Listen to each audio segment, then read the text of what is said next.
عطفة يا جيرة العلم، يا أهيل الجود والكرم، نحن جيران بذا الحرم، حرم الإحسان والحسن.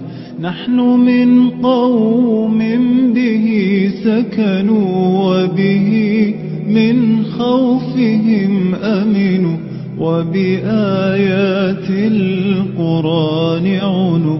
فاتئذ فينا أخا الوهن، نعرف البطح وتعرفنا، والصفا والبيت يألفنا، ولنا المعلى وخيف منا. فاعلمن هذا وكن وكني، ولنا خير الأنام أبو علي المرتضى حسب، وإلى السبطين ننتسب، نسبا ما فيه من دخن. الفاتحة. أعوذ بالله من الشيطان الرجيم. بسم الله الرحمن الرحيم. الحمد لله رب العالمين، الرحمن الرحيم، مالك يوم الدين. إياك نعبد وإياك نستعين، اهدنا الصراط المستقيم، صراط الذين أنعمت عليهم غير المغضوب عليهم ولا الضالين. آمين. يا رب بالمصطفى بلغ مقاصدنا، واغفر لنا ما مضى يا واسع الكرم. يا رب بالمصطفى بلغ مقاصدنا، واغفر لنا ما مضى يا واسع الكرم. هو الحبيب الذي ترجى شفاعته لكل هول من الأهوال مقتحم. يا رب بالمصطفى بلغ مقاصدنا، واغفر لنا يا واسع الكرم. لخمسة أطفئ بها نار الجحيم الحاطمة، المصطفى والمرتضى وابناهما والفاطمة. يا رب بالمصطفى بلغ مقاصدنا، واغفر لنا ما مضى يا واسع الكرم. لخمسة مطفئ بها حر الوباء الخاتمة، المصطفى والمرتضى وابناهما والفاطمة. يا رب بالمصطفى بلغ مقاصدنا، واغفر لنا ما مضى يا واسع الكرم. لخمسة أطفئ بها نار الكروب الحاطمة، المصطفى والمرتضى وابناهما وفاطمة.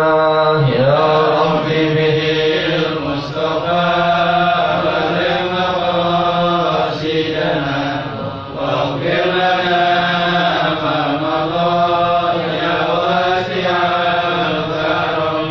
مولاي صل وسلم دائما أبدا على حبيبك خير خلق كلهم. يا رب بالمصطفى بلغ مقاصدنا، واغفر لنا ما مضى يا واسع الكرم. اللهم صل وسلم وبارك عليه وعلى آله. السلام عليكم ورحمة الله وبركاته. Bismillah, alhamdulillah, wassalatu wassalamu ala rasulillah Sayyidina Muhammad ibn Abdillah wa ala alihi wa sahbihi wa mawala. La hawla wa la quwwata illa billah. Allahumma salli ala Sayyidina Muhammad wa ala ali Sayyidina Muhammad اللهم صل وسلم على سيدنا محمد كريم الآباء والأمهات. اللهم صل وسلم على سيدنا محمد صاحب البشرى صلاة تبشرنا بها وأهلنا وأولادنا وجميع شيخنا ومعلمينا وطلبتنا وطالباتنا من يومنا هذا إلى يوم الآخرة. اللهم إنا نسألك فهم النبيين وحفظ المرسلين وإلهام الملائكة المقربين. اللهم أغننا بالعلم وزينا بالحلم وأكرمنا بالتقوى وجبنا بالعافية برحمتك يا أرحم الراحمين.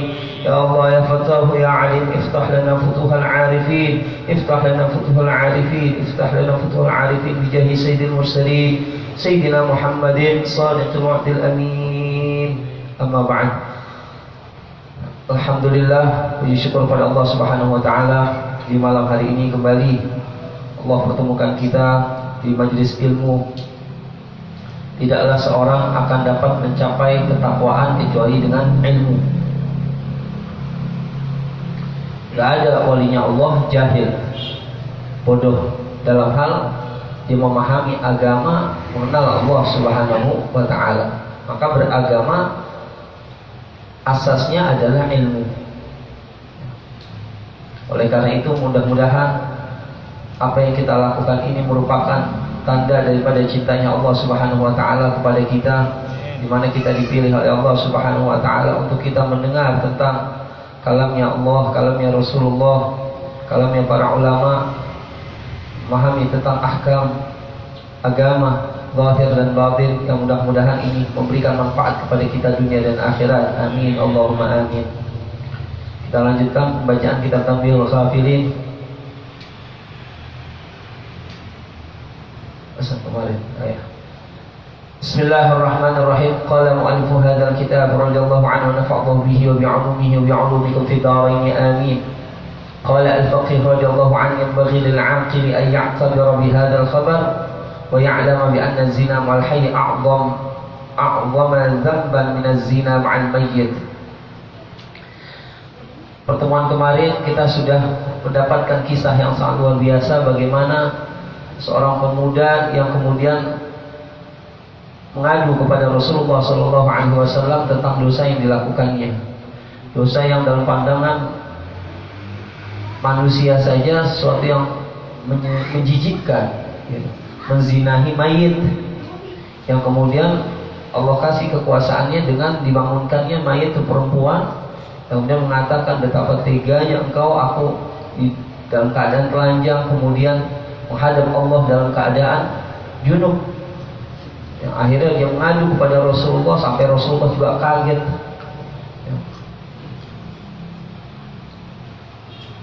Kalau orang datang ke kita begitu langsung aja sampai bergeledek.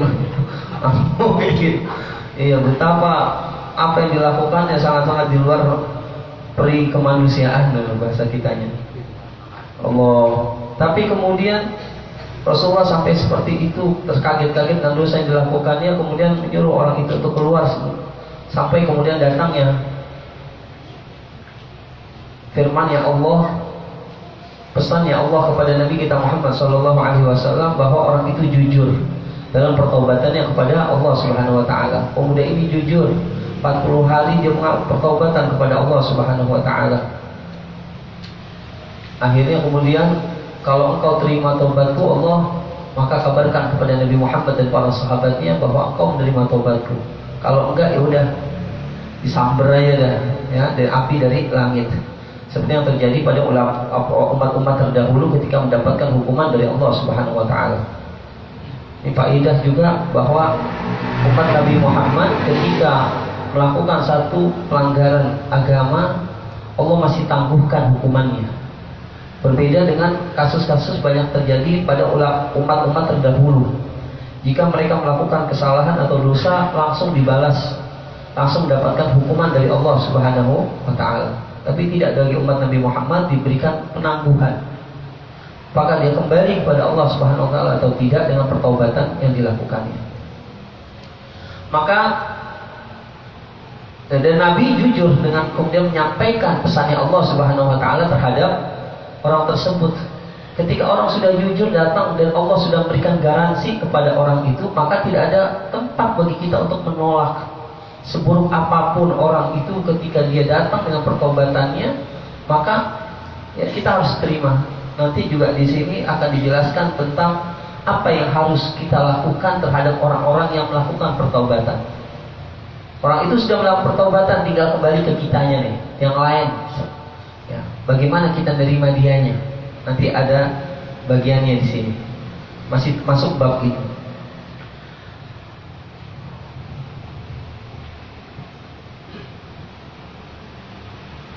Qala al-Faqih rahimahullah, Syekh Nasr bin Muhammad Ibrahim As-Samarqandi beliau mengatakan, maka yang bagi lil aqil seyogyanya seorang yang berakal, sepantasnya seharusnya bagi orang yang berakal ayya'tabiru bihadzal khabar, dia ngambil pelajaran dari kisah ini, dari khabar ini. Wa ya'lam, dia tahu bi anna zina, dan dia mengetahui bi anna zina ma'al hayy a'zamu dzamban min az-zina ma'al mayyit. Zina ma'al hayy, ya, a'zamu dzamban min az-zina ma'al mayyit.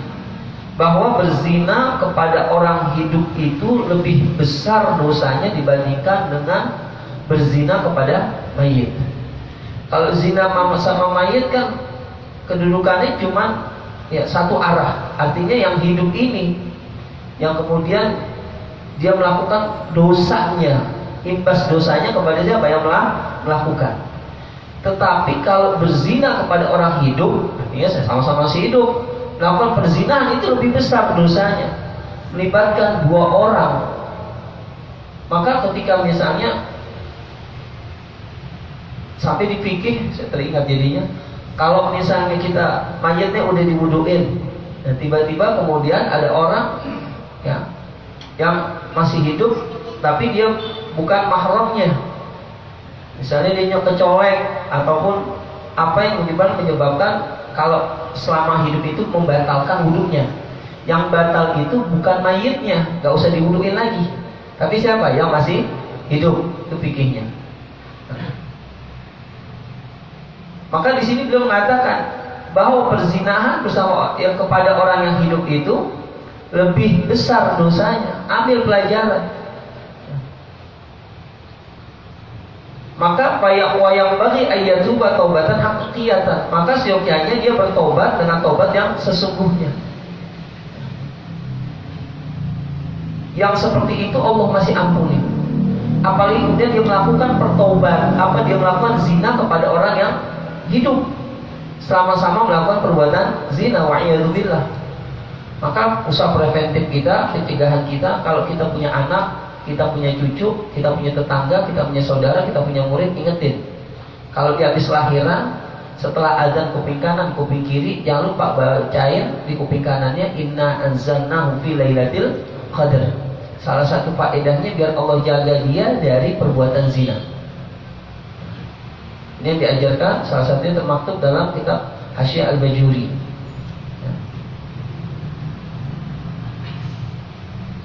Maka seyogyanya dia bertobat dengan tobatan yang sesungguhnya, yang benar-benar. Ketika dia melakukan perzinahan kepada orang yang hidup, lebih berhajat lagi orang melakukan perbuatan zina pada sama masih hidupnya dia, untuk kemudian dia bertobat kepada Allah Subhanahu wa Ta'ala. Lianna syab, karena pemuda ini yang tadi dikisahkan tadi, lamma alimallahu ta'ala anna taubatahu haqiqiyatun tajawaz anhu. Ketika Allah Subhanahu wa Ta'ala tahu, ya, melihat taubatnya pemuda ini benar-benar dia datang dengan membawa kejujuran kepada Allah Subhanahu wa Ta'ala. Datang ada Rasulullah Shallallahu alaihi wasallam. Orang kalau datang kepada kita kemudian membawa pengakuan jujur, ya, kita sering kebawa emosi kita, hawa nafsu kita, bodohan kita habis omel itu orang, kita caci maki itu orang.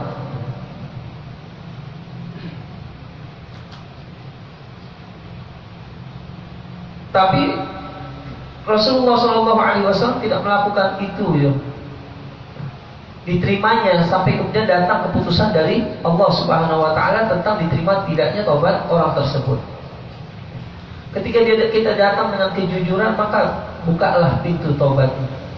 Mintalah buka pintu maaf kita. Ketika dia memang jujur datang kepada kita.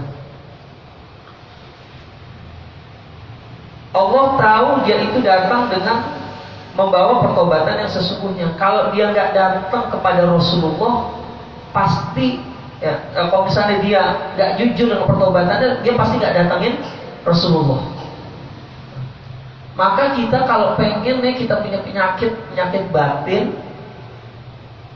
yang kita nggak sadari, sering kita nggak sadari, sombong, hasud, ujub, merasa benar sendiri, atau dan seterusnya, penyakit-penyakit terkait dengan penyakit batin, datang kepada dokter batin. Sebagaimana kita ketika sakit fisik kita datang kepada dokter fisik, dokter yang ngobatin kita. Tapi kita datang kepada guru, kita datang kepada ulama, biarin dah kita diapain kayak sama guru kita. Ya, diomelin, diarahin, diapain. Datang kita kejujuran kita sebagai bentuk yang pertobatan kita. Kita pengen berobat, pahit memang mungkin. Kita mungkin dikatain, kita mungkin dicaci maki. Tergantung bagaimana nazarah daripada atau pandangan daripada guru tersebut, cara ngobatinnya. Ada orang kadang-kadang baru ditampar dengan tamparan kesadaran baru sadar.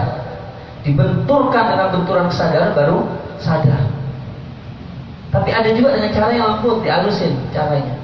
Nah itu guru punya mainan masing-masing dah. Dia punya tahu karakter daripada murid-muridnya. Ada yang kemudian pahit memang. Nah, tapi kemudian kita jangan lari dari situ. Biarlah itu sebagai bentuk pengobatan kita. Sebenarnya jamu itu pahit, tapi ngobatin.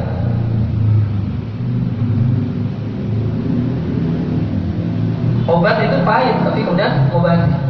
Maka dia datang pada Rasulullah, dia siap dengan konsekuensi apapun yang disampaikan oleh Rasulullah SAW. Maka dia berarti apa? Jujur dia. Maka Allah mengetahui hal tersebut. Tajawaza anhu, ay afa anhu, afallahu anhu. Tajawaza anhu berarti Allah ngampunin, Allah maafin tuh anak muda.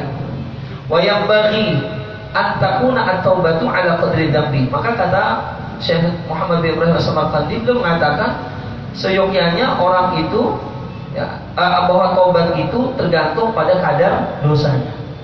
Semakin kita merasa bahwa dosa yang kita lakukan itu besar, banyak, maka semakin besar pula pertobatan kita kepada Allah Subhanahu wa taala. Jadi taubat orang itu termasuk tergantung pada kadar ya, ketika misalnya dosa-dosa kecil kita bisa cukup dengan wudu, cukup dengan berkebaikan gitu. Tapi ketika terkait dengan dosa besar nanti juga akan dijelaskan di sini bagaimana pertobatan. Ala qadri adzamb, tergantung kepada dosanya. Taubatnya orang zina ya nggak melakukan zina lagi. Taubatnya orang mencuri nggak melakukan pencurian lagi. Dia melakukan ngomong tobat tapi ternyata tobatnya yang apa zina, kemudian pencurinya, kemudian apalagi yang lain-lain masih melakukan, ya bukan tobatnya namanya itu. Waruya an Ibnu Abbas radhiyallahu an, diriwayatkan daripada Ibnu Abbas radhiyallahu anhuma fi qoulihi ta'ala, dan firman Allah taala, ya ayyuhalladzina amanu tubu ilallahi taubatan nasuha. At-Tahrim ayat 8. Wahai orang-orang beriman, lagi-lagi ketika ayat diawali dengan ya ayyuhalladzina amanu, kita pasang kuping kita baik-baik karena di situ ada perintah, ada larangan. Maka hai orang-orang beriman, tubu ilallah, bertobatlah kalian kepada Allah, kembali kalian kepada Allah. Taubatan nasuha, dengan taubatan nasuha. Qala, maka dia berkata Sayyidina Ibnu Abbas radhiyallahu anhu, at-taubatan nasuh, yang dimaksud dengan taubatan nasuha yaitu apa? An-nadamu bil qalbi, yang menyesal dengan dalam hatinya. Ada penyesalan, rasa bersalah yang muncul, kemudian menimbulkan penyesalan. Kok bisa gua terjebak dalam hal demikian? Wal istighfaru bil lisan, gak cuma dia nyesal dalam hatinya, tetapi kemudian terucap dalam lisannya permohonan ampun kepada Allah Subhanahu wa taala. Yang kedua. Yang ketiga, wal itmaru alla ya'uda ilaihi abada, dia bertekad alla ya'uda, untuk tidak kembali ilahi, kepada dosa yang pernah dilakukannya, abada, selamanya. Dia menyesal dengan dalam hatinya, mengucapkan istighfar dengan lisannya, dan juga bertekad untuk tidak melakukan lagi perbuatan yang pernah dilakukannya. Dosa, maksiat, kemungkaran yang pernah dilakukannya, dia bertekad untuk tidak, nggak ada niat sekalipun untuk itu. Maka inilah taubatan nasuha, kata Sayyidina Ibnu Abbas radhiyallahu anhu. Nah, ini terkait dengan Allah. Bagaimana terkait dengan manusia? Nanti ada syaratnya lagi. Nah, mudah sekali bagi umat Nabi Muhammad sallallahu alaihi wasallam. Cukup dalam syariat Nabi Allah Musa alaihi salam, di antara salah satu bentuk pertobatannya suruh bunuh diri. Wa qala Musa liqaumihi ya qaum, wa qala Musa liqaumihi, apa yang faqtulu anfusakum, ya, bunuhlah atau matikan dirimu. Itu suruh bunuh diri sebagai bentuk pertobatannya. Maka umat Nabi Muhammad tidak sampai seperti itu. Dia menyesal dalam hatinya, dia mengucapkan istighfar, dan kemudian yang bertekad untuk tidak kembali lagi. Cukup, Allah pasti akan ampuni dosa orang tersebut. Wa in qala Musa liqaumihi ya qaumi innakum zalamtum anfusakum biittikhadhikum al-ijla fatubu ila Allah.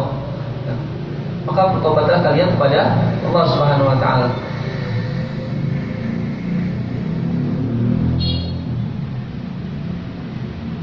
Kemudian wa 'ani Nabi sallallahu alaihi wasallam, Nabi kita Muhammad sallallahu alaihi wasallam, annahu qala, bersabda, al-mustaghfiru bil lisan, orang yang beristighfar dengan lisannya, al-musirru, lisannya mengucapkan istighfar, tapi dia masih musir, masih dia kekal dalam dosa-dosanya. Jadi masih tetap lakukan, dia nggak lari dari dosa yang dilakukannya. Al-musirru 'alal dhunubi, ya.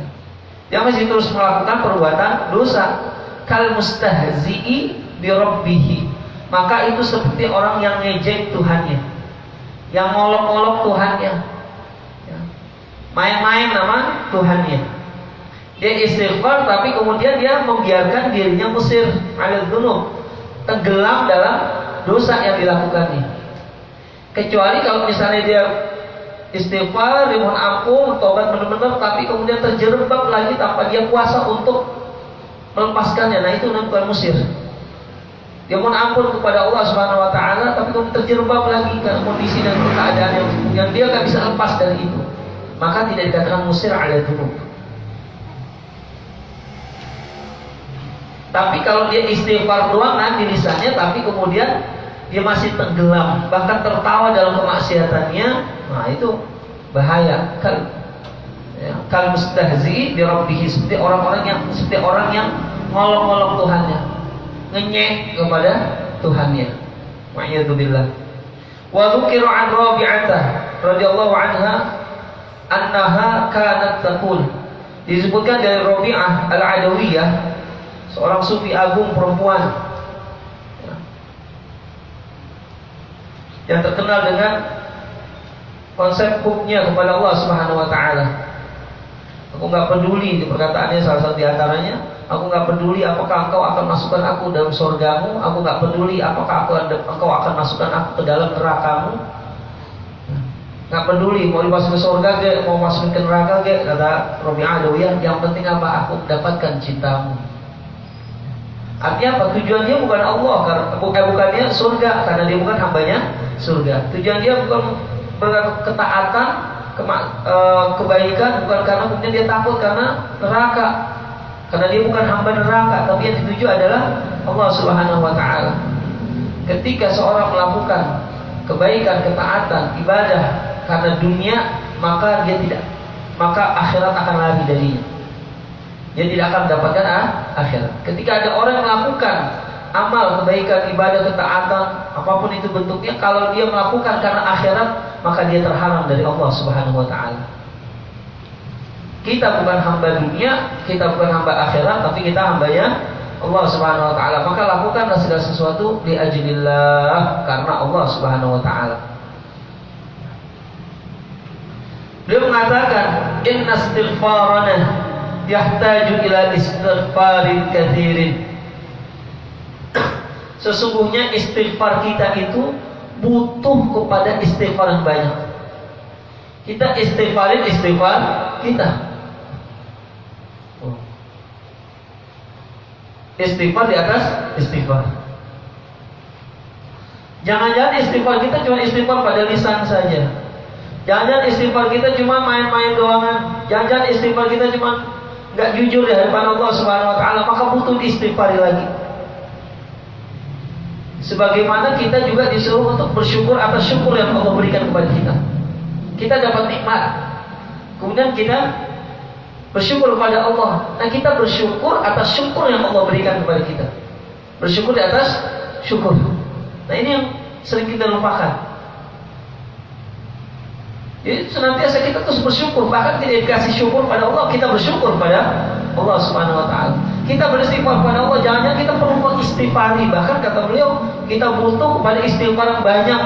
Mengistighfari istighfar kita. Artinya apa? Bersihkan semuanya, sucikan semuanya, sehingga kemana benar tujuan kita, jujur tujuan kita, kembali kita hanya kepada Allah Subhanahu Wa Taala. Idza istaghfara bil lisan, ketika dia beristighfar dengan lisannya, wa niyatuhu ay ya'uda ila dzambi, tapi ada niat dia kembali melakukan perbuatan dosa. Ada niat. Dia istighfar, tapi ada niat untuk kembali melakukan perbuatan dosa lagi. Ya, fa inna taubatahu taubatul kadzabina. Maka sesungguhnya taubatnya dia adalah taubatnya para pembohong. Taubatnya para pembohong. Kenapa? Ada niat dia untuk kembali. Kan tadi syarat taubat al-idmar alla ya'ud ilaihi abadan. Dia enggak akan mau bertekad untuk tidak melakukan perbuatan. Ini ada niat. Ya Allah, astagfirullahaladzim. Oh, besok yang mana ya? Nah, taubatul kadzabin, taubatnya para pendusta. Wa hadza la yakunu taubat, wa hadza la yakunu taubatan. Maka yang demikian itu bukan dikatakan taubat. Wa innamat taubatu, semuanya yang dinamakan taubat itu ayyastaghfiru bil lisan, dia mohon ampun dengan lisan, dengan lidahnya, wa yanwi alla ya'uda ila dzambi, dan dia berniat untuk tidak kembali melakukan perbuatan dosa. Niat untuk tidak bertekad, atau tadi bahasanya al-itmar, ini ayat dia berniat untuk tidak kembali melakukan perbuatan dosa. Fa idza fa'ala dzalika, kalau dia melakukan hal tersebut, ghafarallahu dzambahu, maka Allah akan mengampuni dosa orang itu, wa in kana 'aziman, walaupun dosanya itu besar, gede. Kalau gede masih kecil, orang Jawa kan gimana gitu? Waduh, berarti jauh banget. Ini gede banget. Walaupun dosanya itu gede banget. Walaupun dosanya begitu banyak, Allah pasti akan ampuni ketika dia melakukan hal tersebut. Di anna Allah tabaraka wa ta'ala, kan sebenarnya Allah Subhanahu wa ta'ala dan tajawuzi, yang menghapuskan dosa, rahimun, maha kasih sayang bi'ibadihi, kepada hamba-hambanya. Lihat ayat terkait dengan taubat, dengan ampunan Allah. Innallaha ghafurur rahim, selalu bersanding ghafur sama rahim, karena ampunan Allah bagian daripada kasih sayang Allah Subhanahu wa ta'ala yang diberikan kepada hamba-hambanya yang Allah pilih, yang Allah cintai. Allahumma ja'alna minat tawabin, mudah-mudahan Allah jadikan kita masuk orang bertobat. Wa dzukira anna fi bani Israil, disebutkan dari bahwa sesungguhnya di kaum Bani Israel kana malikun, ada seorang raja. Fawusifa lahu rajulun minal ibadi, kemudian dikasih tahu tuh raja, ada seorang laki-laki ya ahli ibadah. Fada'ahu, kemudian raja ngundang tuh orang itu. Warawadahu ala suhbatihi, dan dia pengen untuk orang itu kemudian dekat-dekat sama dia, berteman sama dia. Entah karena tujuan apa gitu. Manggil ulama, manggil orang soleh, manggil yang disebut dikenal wali misalnya. Kalau dia jujur, dia pengen dapat kebaikan, keberkahan, doa, diarahin, mau. Ya. Tapi kalau misalnya nggak jujur ya cuma ini aja dah, pecin apa tuh? Ya seperti itu. Dia pengen agar tuh orang soleh itu apa? Dekat sama dirinya, bersuhbah, berteman sama dia, akrab sama dia. Walazima babuhu, dan orang itu akan selalu datang kepada dia. Kan cakep tuh, pimpinan misalnya dekat sama orang soleh, wah, cakep citranya di hadapan orang lain. Kalau dia jujur. Faqala lahu al-abidu, kemudian si abid ini, ahli ibadah ini ngomong kepada si raja tersebut, yang undang dia, yang dia pengen raja itu berteman sama orang itu, kemudian orang itu selalu datang kepada raja. Ayyuhal malik, tuan raja, hasanan ma taqul, betapa bagusnya apa yang engkau omongin, apa yang jadi keinginanmu, ajakanmu itu. Undang aku pengen ini, hasanan ma taqul. Tetapi lau dakhaltu yauman fi baitika, gini raja, kalau misalnya satu hari nih umpamanya, dakhaltu yauman fi baitika, aku satu hari itu ada satu hari kemudian aku datang ke rumahmu. Jika pada satu waktu aku datang kepada di rumahmu, fa wajadtani al'abu ma'al jariyatika, dan di hari itu, pada waktu itu engkau menemukan aku lagi main-main sama jariahmu, tanda kutip. Bahasa sekarang cem-ceman sama siapa?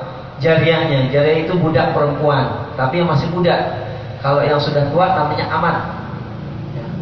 Budak perempuan. Kalau satu waktu aku ke rumahmu, kemudian kau mendapati aku lagi main-main sama tu jariah. Madza kunta taf'al, apa yang kau lakukan kepadaku?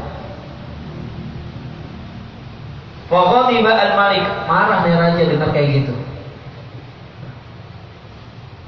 Mungkin langsung bilang orang soleh mau bukan. Marah tuh raja, faqala ya fajir.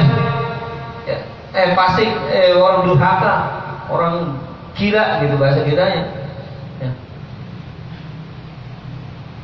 Atajrimu alayya bimithli hadza, betapa beraninya engkau melakukan hal demikian kepadaku. Songong, berani banget kau melakukan hal tersebut kepadaku. Faqala lahu al-abid, dengar jawaban raja kayak gitu, berkatalah si abid ini, innali rabban karima, sesungguhnya aku punya Tuhan yang maha karim, yang maha mulia.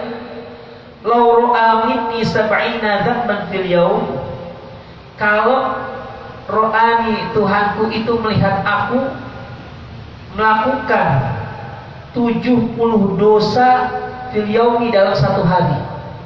Aku punya Tuhan yang punya sifat mulia.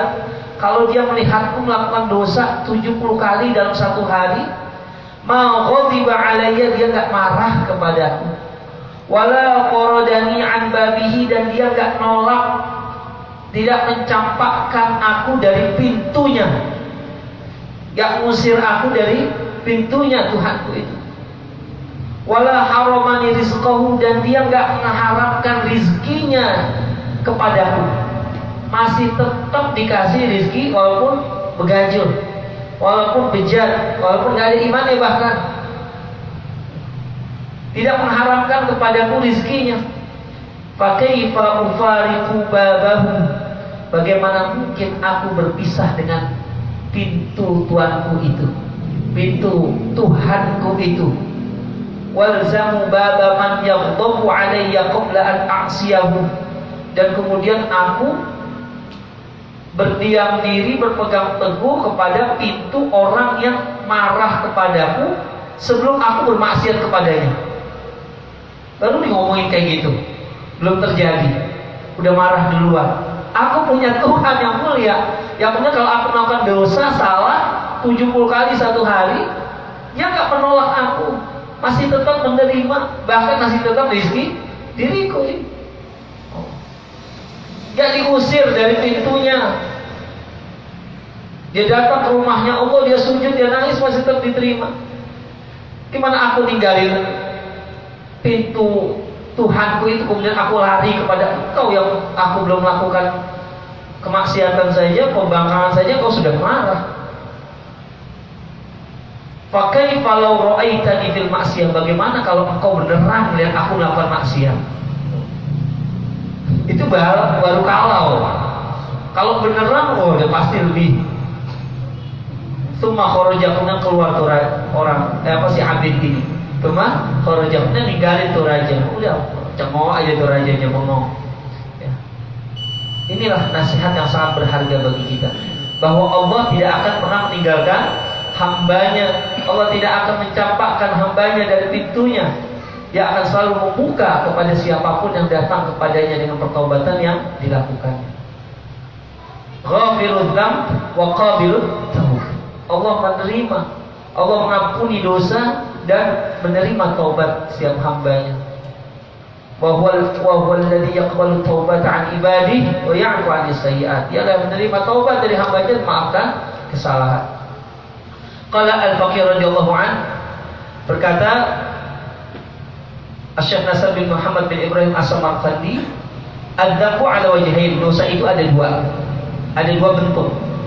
Dzambun fima bainaka wa bainallah, dosa yang terkait antara dirimu dan Allah. Ini yang pertama, dosa kita kepada Allah Subhanahu wa taala. Wa dzambun fama bainaka wa bainal ibad, dan dosa yang terkait antara dirimu dengan hamba yang lain, dengan manusia. Amma dzambul ladzi bainaka wa bainallahi ta'ala, adapun dosa yang terkait antara dirimu dan Allah, fataubatuhu, maka taubatnya itu al-istighfaru bil lisan, kita mohon ampun dengan lisan kita, wan nadamu bil qalbi, dan kita menyesal dalam hati kita, wal idmar alla ta'uda, dan engkau bertekad untuk tidak kembali lagi melakukan perbuatan dosa yang pernah dilakukan. Fa in fa'ala dzalika, kalau kau melakukan itu, tiga syaratnya yang terkait dengan hak Allah Subhanahu wa taala, la yabrahu min makanihi, maka tidaklah berpindah orang tersebut dari tempatnya hatta yaghfirallahu lahu, sampai Allah pasti ampuni orang tersebut. Orang itu pasti meninggalkan tempat itu, pasti Allah ampuni dosanya.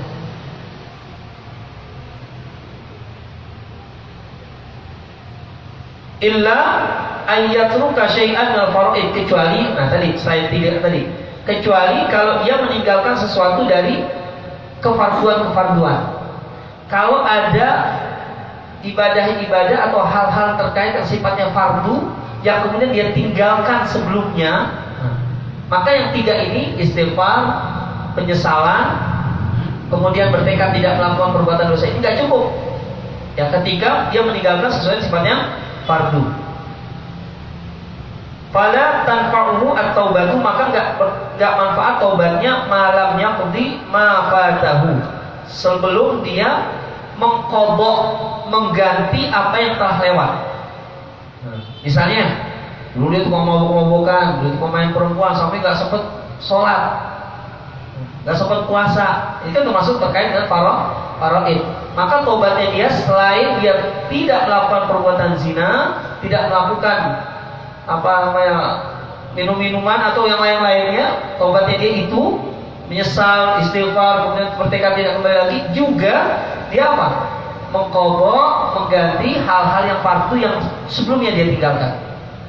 Maka ada seseorang yang saya tahu orangnya, ya dulu masa mudanya memang ya gitu, ada ke sisi gelap. Akhirnya kemudian dia setiap selesai sholat fardu, dia qadha sholatnya. Sholat zuhur, selesai dia sholat zuhur, kemudian dia melakukan sholat lagi. Untuk mengganti dulu. Kita juga boleh melakukan, saya mau sholat dulu. Kita boleh melakukan itu untuk apa? Ikhtiar, kehati-hatian kita. Mungkin kita dulu pernah lalai, mungkin kita dulu pernah nggak tahu, lupa, telah kita tinggalkan dan lain sebagainya.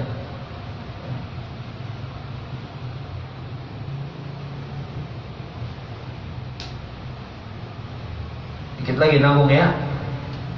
Fala taqwa tauba lam yaqdi ma fatahu, maka bentuk pertobatannya dengan salah satunya ditambah dengan dia mengqadha apa yang lewat dari hal-hal sifatnya fardu. Tsumma yandama wa yastaghfiru, kemudian dia menyesal dan mohon ampun kepada Allah Subhanahu wa taala. Nah, dia yang fardu-fardu udah diqadha sampai terus berjalan, kemudian dia apa? Menyesal, kemudian dia mohon ampun kepada Allah, selesai urusannya dia kepada Allah Subhanahu wa taala. Allah pasti terima taubatnya dia. Wa amma dzambul ladzi bainaka wa bainal ibad, adapun dosa yang terkait antara dirimu dan hamba, fama lam turdihim, selama orang lain itu ya enggak redha kepada kita, wa la tanfa'uka at-taubatu, maka taubat yang kita lakukan enggak manfaat. Kita pernah mencaci maki orang tanpa sebab, kita pernah zalimin orang, nempelin orang, ya, karena kita udah preman, ya. Kan terkait dengan siapa?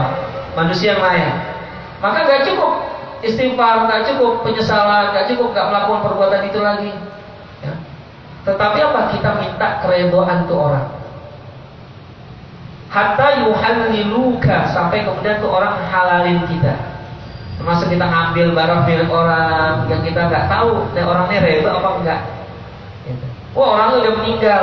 Nah, udah dah kita berbuat kebaikan, misalnya dengan sedekah yang kita niatkan untuk tuh orang. Orang itu sebagai kafarat kita, mengganti dari kesalahan dosa kita lakukan terhadap orang tersebut. Ya. Ketika orang itu sudah tiada. Nah ini, jadi ketika terkait dengan Allah cukup 3 hal itu, dan juga tambahkan dengan hal-hal yang tepatnya yang faraid yang terlewatkan. Tapi kemudian terkait dengan manusia kita butuh 1 lagi. Makanya terus mohon ampun, meminta maaf kepada manusia itu lebih sulit daripada kita meminta maaf kepada Allah Subhanahu wa taala. Pesannya apa berarti? Hati-hati terhadap hubungan kita kepada sesama. Jangan kita sembarangan sampai kemudian berbuat zalim kepada orang lain, berbuat dosa kepada orang lain.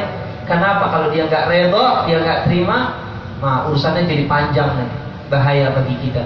Mudah-mudahan Allah berikan hidayah taufik kepada kita, untuk kita semua selalu berada dalam jalannya Allah, ridhonya Allah, sehingga kemudian kita mendapatkan ya Allah tatapannya Allah dengan kebaikan, ketaatan, ibadah yang kita lakukan. Allah ampuni segala dosa kesalahan kita.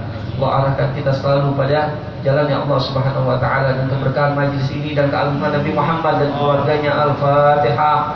A'udzubillahi minasyaitonir rajim. Bismillahirrahmanirrahim. Alhamdulillahirabbil alamin, arrahmanir rahim, maliki yaumiddin. Iyyaka na'budu wa iyyaka nasta'in. Ihdinas siratal mustaqim, siratal ladzina an'amta 'alaihim ghairil maghdubi 'alaihim waladdallin. Amin. Bismillahirrahmanirrahim. Alhamdulillahirabbil alamin. Allahumma shalli 'ala sayyidina Muhammad wa 'ala ali sayyidina Muhammad. Allahumma ighfir lana dhunubana wa israfana fi amrina wa thabbit aqdamana wa sunna 'alal qawmil kafirin. Allahumma inna nas'aluka ridhaka wal jannah wa na'udzu bika min sakhatika an-nar. Allahumma ya Allah ya Tawwab tub 'alaina, ya Tawwab tub 'alaina, ya Tawwab tub 'alaina. Allahumma ij'alna minat tawwabin wa ij'alna minal mutahhirin wa ij'alna min ibadikas shalihin. Wassallallahu ala sayyidina Muhammadin wa alihi wasallam. Alhamdulillahirabbil alamin. Wal 'afwu minkum. Wassalamu alaikum warahmatullahi wabarakatuh.